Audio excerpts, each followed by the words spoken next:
Well, good evening, everyone. Glad you're able to join us tonight. Tonight is lesson 1 on the book of Revelation, not the book of Revelations.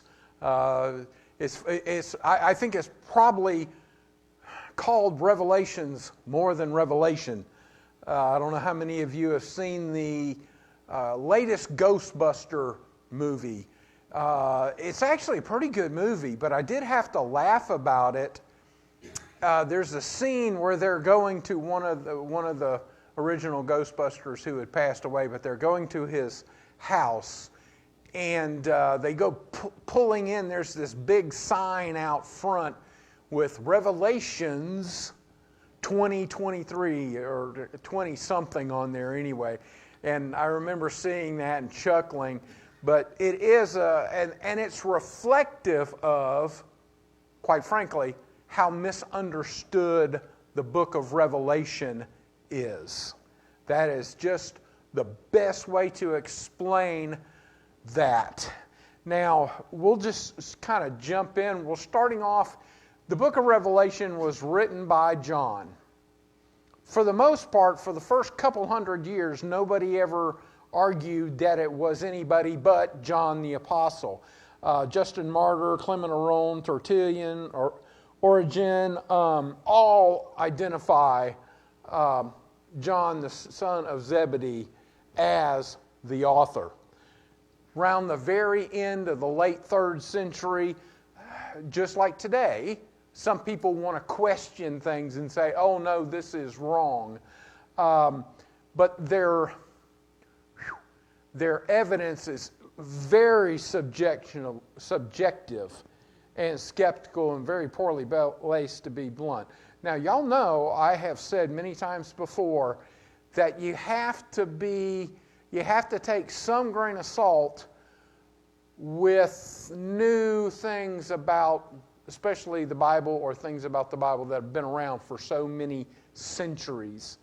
When you look, especially today, people love to write a book about something and come up with something completely new, a lot of times completely false.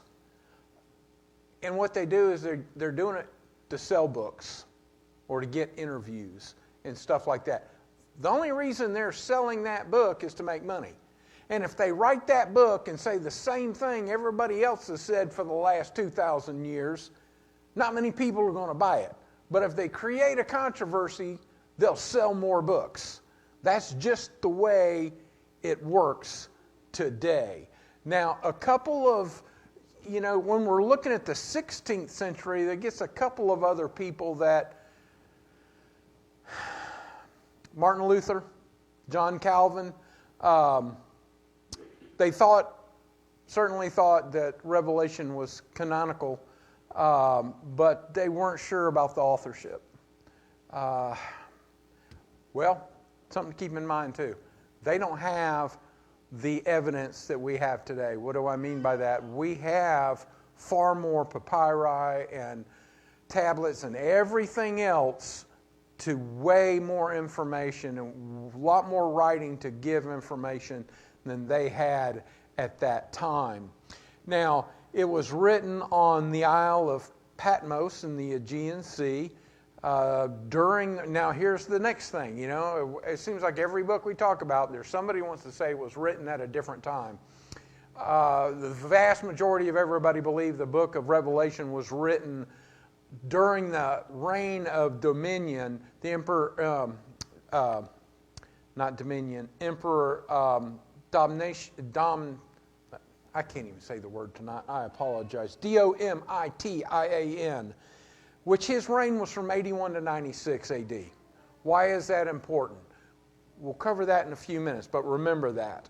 Because it is important when that book was written, because it will eliminate something that some people say the book is written about. Believe it or not, there's 5 major theories on what the book of Revelation was written about.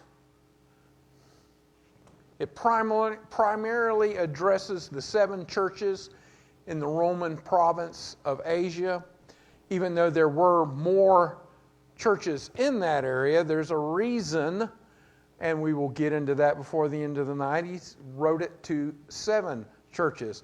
Now, it was written in a style that when you look back, it's written in basically what we would call apocalyptic style. It's characterized generally by a series of visions which are portrayed in symbolic language. Everything written in the Bible is not, there is symbolic language, there is literal, what I say is exactly what I mean. There's figures of speech used. We've talked about that many times when we talk about John 3:16 and many of the others where there are figures of speech used. And we have gone over that, but we need to remember that not everything is literal in the Bible. Okay? So, what the problem with Revelation is, spurs most of the problem with the book of Revelation, is an argument of what is literal and what is symbolic. Makes sense. If you can't tell what's symbolic or literal, you're probably going to get mixed up. One of the key ways to know the difference is to make sure what is written does not contradict anything else in the Bible.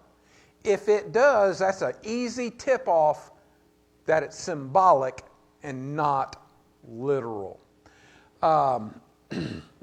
We also need to keep in mind that when this was written, no matter the time frame, I personally do believe in the latter time frame, Christians were being persecuted. They were being persecuted, and a lot by Rome in the latter writing time period. Why was the book written? Well, to give hope, to be blunt in a lot of ways, and to educate and reassure people that were being persecuted that Jesus Christ was ultimately going to be victorious. Now, touching again on the apocalyptic literature, Revelation, I'm going to read a couple things here. It says, Revelation uses symbolic and mythical imagery in order to convey a truth. Why? This was done to conceal the truth and to reveal the truth. The information's in code. In other words, wait a minute, you're trying to conceal it but reveal it? I don't understand. Let me explain a little bit here.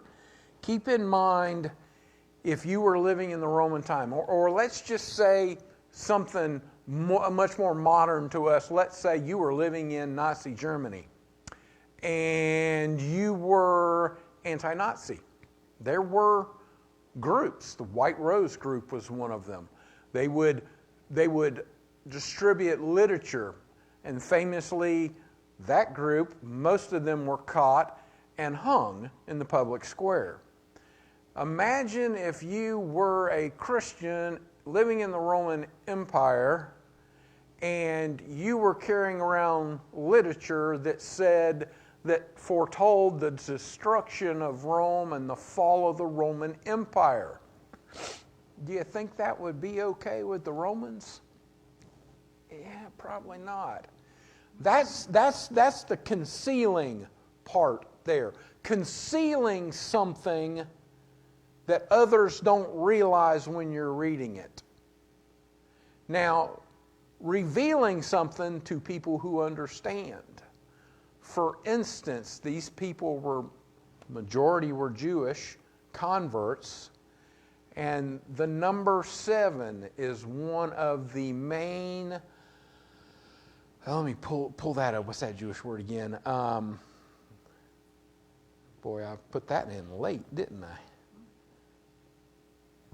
The Jewish word for 7 is shava, S-H-A-V-A, in English or in Aramaic text.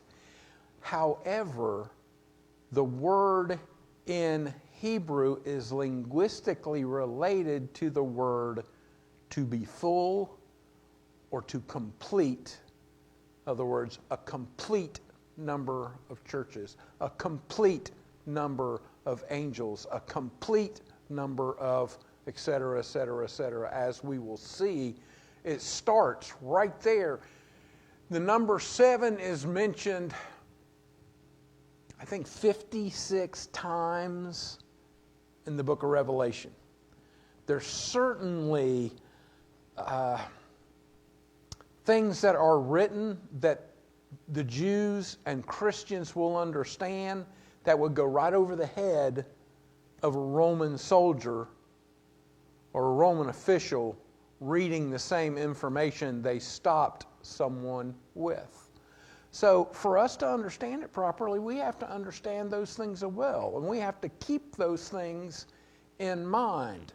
Now, I spoke a moment ago, said there was 5 common views of what the book of Revelation is written about. And I'm going to go over them. The 5 main views of what the book of Revelation is written on. The first one is the fall of Rome. That would be the late writing people. Now, the early ones want to say it's talking about the destruction of Jerusalem. That's in AD 70. That's why they claim it was written in AD 63. And, you know, I remember the first time I heard people talking about AD 70. I'm thinking, 8070? No, Alpha Delta 70 or after death. Now, the third thing that groups want to say Revelation is written about is it foretells world history. Another group talks about it talks about a repeating cycle that continues to happen. And then the fifth one is some people claim that it's a future time that we haven't even gotten to yet. So I'm going to talk about briefly each one of those 5 things and what they think, what they say. And now I'm not going to sit here, I'm not going to tell you specifically, I'm not going to say this is the one I think, but I think you'll be able to figure it out by the time we're well into the latter part of this study. But the fall of Rome view suggests that the primary message of the book is to inform early Christians of coming intense persecution by the Roman Empire, which we know happens. And it's to encourage the Christians to be faithful unto death during the critical time, which is important. We're all, doesn't matter if we're living then or now, we have to remain faithful. It does fit one of the concepts that is in the Bible, one of the statements that is in the Bible, that this is soon to come to pass, or this is soon to take place, is written in the book of Revelation. Of course, that lines up with the book being written in 95 AD. The next one is, other people say that no, Revelation was written about the destruction of Jerusalem. Now, you imagine how cataclysmic that was to the Jews at the time. But they say that, one, the book was written in 63 AD, and it's about warning Christians that the Roman army is coming to destroy Jerusalem. It applies the book to the fall of Jerusalem in 70 AD. But this doesn't fit a lot of things in the book. It misidentifies the harlot to be Jerusalem, and the 1260 days is the period of the Roman siege, is what they claim. Now, the harlot and these different things I'm talking about will be introduced to them as we read the book. However, it suggests the plagues and events in the book all apply to the destruction of Jerusalem.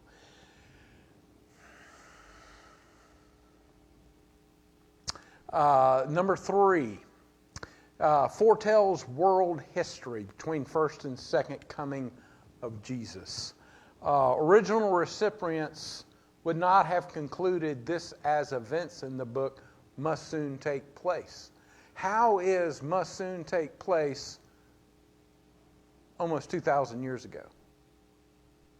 The other thing is, why would they write to the Jews of the time or the Christians of the time about something that's going to happen so far in the future? There certainly wouldn't be any comfort in that. And they suggest that the book gives a glimpse of major historical or political events which will occur in the Christian era. However, it does misidentify the second beast as the Roman Catholic Church and the 1260 days as the Dark Ages. Now, yes, there are some that teach that the Roman Catholic Church is one of the beasts in the book of Revelation. Just because someone says it doesn't make it true. There's others. I think this one is interesting. I think it fits really well, that and the destruction of Rome, the fall of Rome. I think this one fits probably the best. And that's the repeating cycle is what it is. And what they're saying is the book of Revelation represents a certain sequence of events that repeats itself over and over. Christ is proclaimed, then comes political and religious persecution, and then the persecutors don't last.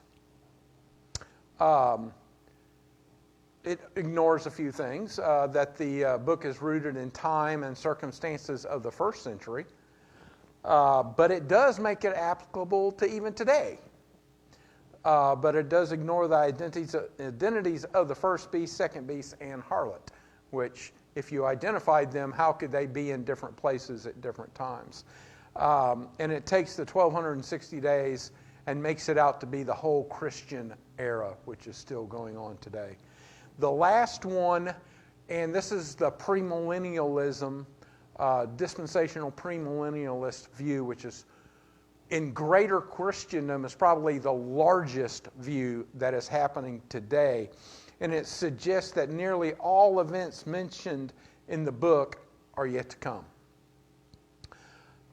I don't know why the early Christians would have need to known this or whatever, but it suggests the events that still happen while the book says must soon take place.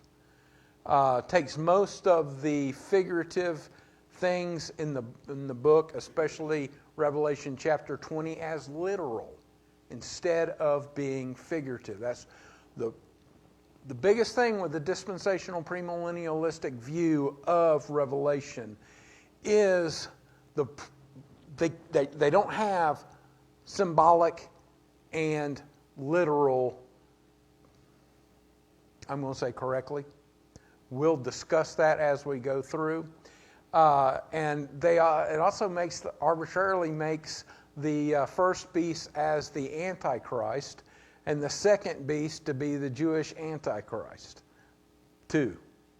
And there's so many problems with this one, but that the kingdom is not the church, and it is an earthly power yet to be established, and the 1260-day time of war with Israel just before Christ's second coming. So there's going to be a big Israel war, and they're going to be in the Valley of Megiddo, and all these things that there is scripture. I talked a little bit earlier when I said one of the key ways to know the difference between literal and figurative language is being able to look at, if they say this is going to if this is literal, this goes against what the Bible has already said. For instance, they say that Jesus Christ is going to come back, establish a physical, literal throne on the physical, literal earth, and rule for 1,000 years here on earth. Well, we know when we look at things, we know that when Christ comes back, everything is going to be destroyed. And by the way, he will only come in the clouds. Never says he will set foot on the earth. So there's some serious misunderstandings in the dispensational premillennialist views, but it sells a lot of books. Who's ever heard of the series Left Behind? Yeah. I remember reading them when I was in college. Wow, this is fascinating. Great fiction. I didn't know enough about it at the time to know whether or not that was really in the Bible or not. It's not. But it was also a fictional series based out of figurative language from the Bible. So, there are 7 keys I want to cover.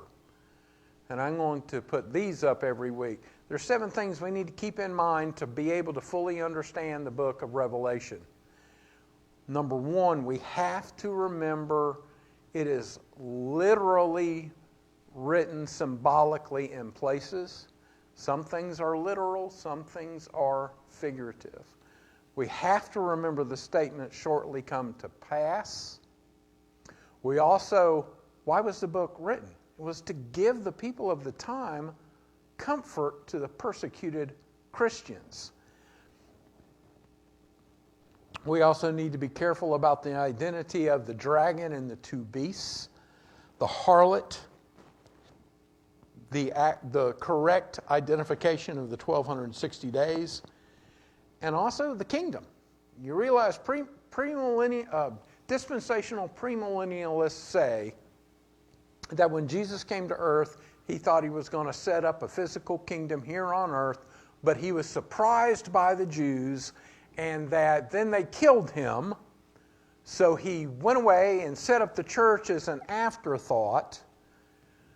What are you saying about God? You're saying he doesn't know everything. You're saying that he can't know the future. He doesn't know. I mean, there's so many problems with that view, which is a problem with understanding the Bible in general. When you have a thought about what the Bible says, you have to see if it contradicts anything. And if it doesn't, you're on the right start. But you also have to dig down. You know, you read a 10,000-foot view of the Bible, that's how you come away with thinking that the only thing you have to do is believe. And you don't understand the fact that the word believe in John 3:16 is a synecdoche, which is a condensing of known information, such as if I were to tell somebody, give somebody a list of all the names that are here today, and then I go on and say, we had a really good study. We is a synecdoche. The word we is a synecdoche. I can say Karen and I and Paul went to go see the Ghostbusters movie I was talking about a little while ago, and we had a really good time. We enjoyed it. We there, I defined who went, okay? I don't explain it by saying Karen, Paul, and I went to see the new Ghostbusters movie about a year ago when it came out, then continue to say Karen, Paul, and I really enjoyed it. Then Karen and Paul and I went and got an ice cream afterward. Then Karen and Paul and I went home and had a good evening. And then Karen and Paul and I went to bed. That's not how we talk. That's not how we write. That's not how they talk. That's not how they write. But when you fail to investigate high-level information is how you misunderstand things in the Bible. Now, with that said, the vast majority of dispensational premillennialists believe in that because it's what they were taught by a person in authority. And they don't do the homework. They don't. Y'all know I was United Methodist and Baptist, kept looking for the right explanations. And I'll just tell you, they'll do the same thing I did for a long time. I'll read, Mark 16:16 or Acts 2:38 talking about baptism. And then the Baptist preacher will be up there saying, no, I know it says for the forgiveness of sins, but it's because because you can't do anything to be forgiven. Except, if you go and be baptized, they consider that to be a work. Okay? I would literally go, well, he must know what he's talking about because he's got a degree and he's been a preacher for X many years. But he was taught incorrectly when it comes down to the Greek and it comes down to what a work actually is. All right, there's some basic divisions in the book. Basically, the first chapter 1 through 11 is basically describing the struggle between the church and the world. And then from chapter 12 through chapter 22 is the struggle between forces of righteousness and the forces of evil. See, you literally have a physical portion that it's talking about and a spiritual portion of the book itself. Now, there is broken down into a sevenfold division. You have 1 through 11. You have 3 parts there, verses 1 through 3, 4 through 7, and 8 through 11. And the second part, you have 4 parts, 12 through 17, 15 through 16, 17 through 19, and 20 through 22. Oh, by the way, there's 7 major divisions there, aren't there? Did y'all know that there was I don't want to say Beatitudes, but they refer to them, Beatitudes of Revelation? Y'all know the other Beatitudes, but this is more of a blessed sort of thing. And I believe I have them all there on screen. It says, "Bless he who reads and hears. Blessed are the dead who die for the Lord. Blessed is the one who stays awake and keeps his clothes. Blessed are those who are invited to the marriage feast of the Lamb. Blessed and holy is the one who has a part in the first resurrection. Blessed is he who heeds the word of prophecy of this book. And lastly, blessed are those who wash their robes." And there's the accompanying verses there. And I will compile these not in such a huge document, but compile some of these different things to a smaller document and send them out to everyone, and I'll try to have them printed out before next week. You know, we have 7 there. We have 7 before that. If you read chapter 1, there's 7 of this, 7 of that, 7 of this, 7 of that. Again, like I said, I think it's 56 times the number 7 is mentioned in the book of Revelation. And I just pulled a quote here that says, in Revelation, the number 7 symbolizes completeness, fullness, and perfection. And this is seen throughout the book, which contains numerous sets of 7s, such as the 7 churches, 7 seals, 7 trumpets, 7 bowls, to show that events are unfolding according to God's complete plan for history and its final resolution. It also represents spiritual perfection and the totality of God's power. Just like in the Bible, in the Hebrew, in the Old Testament, there are some that like to say, oh, you know, see, there couldn't have been 10 of this and 1,000 of that, or the number 10, the number 1,000, the number 100.